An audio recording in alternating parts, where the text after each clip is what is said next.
I think all this was done about what, 15 years ago now or so. All this part Yeah. of the platform canopy and that. Easy, Yeah, yeah. this was all renovated. All these corn never used to look like this No. originally. But it's starting to show a bit of age now, even on the British Rail sign. Yeah, Up there. when you start, yeah. It's starting to deteriorate in the weather.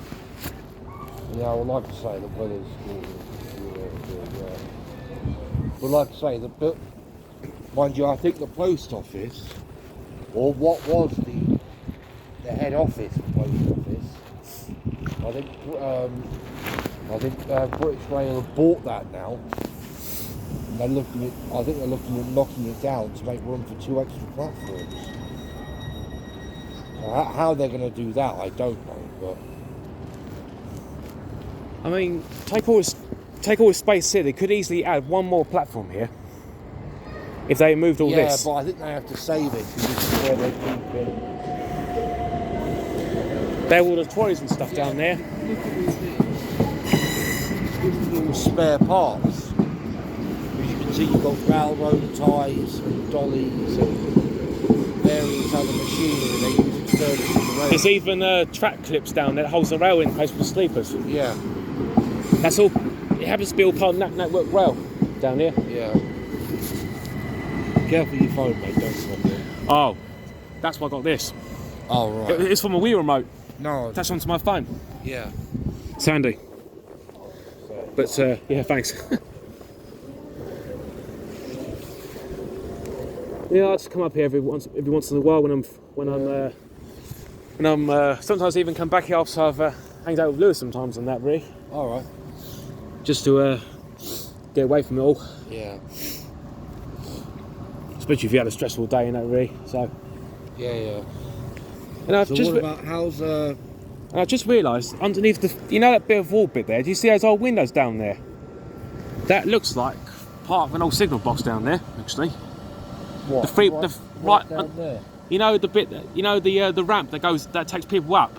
The 3 windows there. Oh yeah, that old building that there. bit, yeah. I never noticed that. Yeah, that could be what's left of the signal box. Because you can see what looks like. They used to have them in the old days. Yeah, you can see a post. Or is that? No, that's for the ramp, I think. Well, Yeah. if that's part of an old signal box, it's now used part of holding up the ramp leading into the main station. Yeah. And there's even a column there. There's even an old column there as well.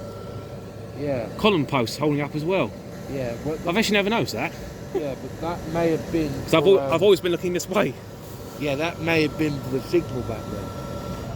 Although saying that, I think on a handful of the branch lines, like I don't know if they've got like signal boxes anymore, but I think on the handful of the old branch lines, I think they actually still use the old semaphore type signals. Because in some cases, I think the semaphore signals work well enough, so they just carried on using it. Yeah. So I think all the semaphore signals, or most of them, were decommissioned, I think sometime in the 80s. But it was also, well, it wasn't the worst disaster in British Rail, but it ended up leading to quite a bad accident. You know, like the Clapham Junction incident happened in the 80s. Oh, Clapham Junction is it's a few miles that way. Yeah, but I'm just saying, back in the 80s there was a big incident of a 3-train pile-up that was caused by signal fault. Because where they put the new signals in, British Rail managers hadn't allowed engineers enough time to put the system in properly. So because they rushed the installation, some of the signals didn't work properly. Well, to me that looks like foundation remains of an old signal box. Well, it probably is. And when you It could well be. you can Just by looking still- at it. Like I say, a lot of the times, Because those old signal boxes aren't used anymore. but as you say, you can still see several of them